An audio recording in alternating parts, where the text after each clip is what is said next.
Thank you. Are these on? We're good? Yeah. I want to thank you all for joining us here today. We're here to talk about something that disturbs so many of us. It has to do with the most fundamental right, the right to free speech in America. And that right has been trampled upon. It's been trampled upon by the federal government. We have, I think, the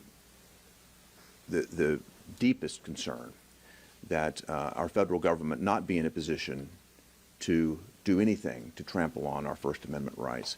Yet what we found is that there has been collusion between this administration and big tech to censor American speech. In the last Congress, I introduced a piece of legislation called the Disclosed Government Censorship Act.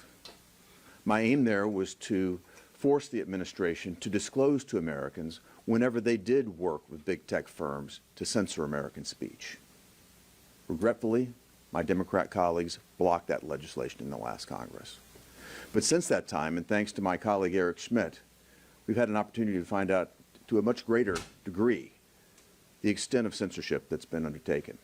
In the case that Eric brought when he was Attorney General of the state of Missouri, that was Missouri versus Biden, we had the opportunity to see the extent and the detail to which this administration had gone to work with big tech to silence any opinion that differed from their preferred point of view. A Louisiana federal district judge heard this case. He determined that the actions of the White House violated our First Amendment rights, violated our constitutional rights to free speech. He's enjoined that. Shockingly, the Biden administration is fighting to continue to censor Americans. They're asking for a stay so they can continue to censor right now. They say they'll take it all the way to the Supreme Court. Well, let me share with you what that federal judge said about this case. Quote, "It arguably involves the most massive attack on free speech in United States history." That is stunning. Yet the Biden administration wants to perpetuate this. They want to continue to censor us.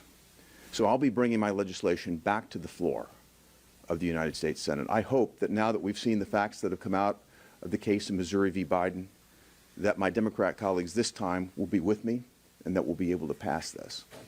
I appreciate all of you being here today. I look forward to your questions, but I'd like right now to turn this over to Senator Schmidt. Thank you.